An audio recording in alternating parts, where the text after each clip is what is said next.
किसी भी व्यक्ति की सफलता के मूल्यांकन के लिए यह जानना जरूरी है कि उस व्यक्ति ने शुरुआत कहाँ से की थी।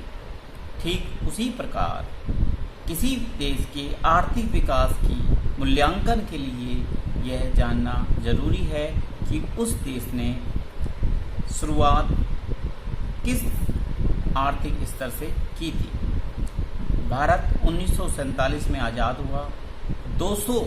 लगभग 200 सालों की गुलामी के बाद भारत आज़ाद हुआ था। तो उस समय की हमें आर्थिक स्थिति को ध्यान में रखकर वर्तमान भारत की आर्थिक सफलता का मूल्यांकन करना चाहिए। इंडियन इकोनॉमी, भारतीय अर्थव्यवस्था की आज़ादी के समय विशेषताएं। नंबर 1, स्टैग्नेंट इकोनॉमी, मतलब रुकी हुई अर्थव्यवस्था, मतलब कि या तो उसमें कोई ग्रोथ नहीं या बहुत कम ग्रोथ। एग्जाम्पल के तौर पर 1860 से लेकर 1945 के बीच में growth rate of per capita income was just only 0.5% per annum. Stagnant economy का क्या परिणाम रहा, क्या रिजल्ट रहा कि बल्क ऑफ पॉपुलेशन, अधिकतर जनसंख्या गरीबी रेखा से नीचे रहती थी, बीपीएल, बिलो पुअर्टी लाइन रहती थी, जिसकी वजह से भुखमरी, महामारी आती रहती थी।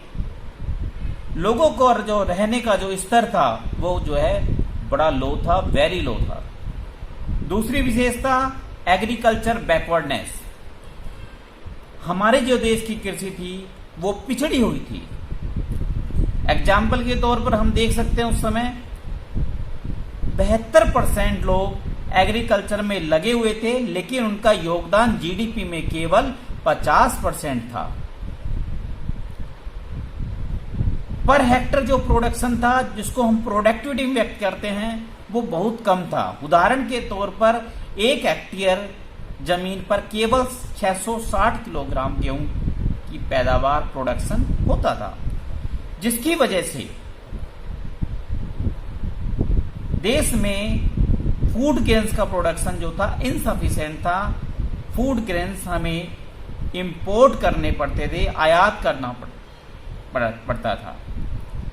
एग्रीकल्चर बैकवर्डनेस क्यों था?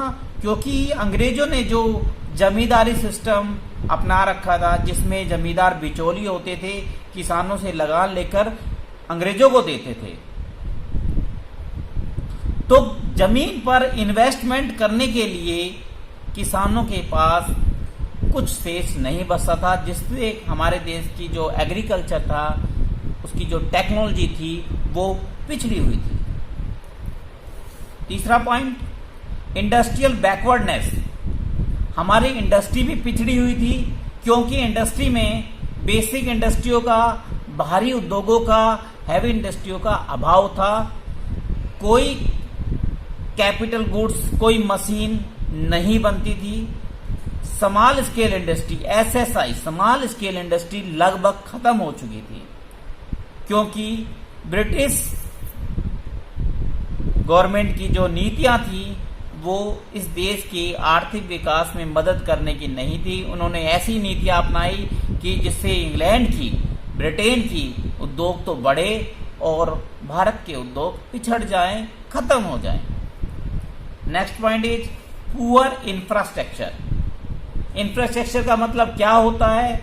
इंफ्रास्ट्रक्चर ऐसी आधारभूत सुविधाएं, basic amenities to develop the industry in a country. किसी देश में विकास करने के लिए, आर्थिक विकास करने के लिए जरूरी सुविधाओं। आजादी के समय उन सुविधाओं का भारत देश में अभाव था। रोड, इलेक्ट्रिसिटी, कम्युनिकेशन, ट्रांसपोर्ट के मीन, इन सब का अभाव था। उदाहरण के तौर पर पावर जनरेशन केवल 2100 मेगावाट था, जो कि इतने बड़े देश के लिए काफी नहीं था। हमारा देश आजादी के शुरुआत तक जो है आयात के ऊपर, इंपोर्ट के ऊपर बहुत भारी तरह से निर्भर था।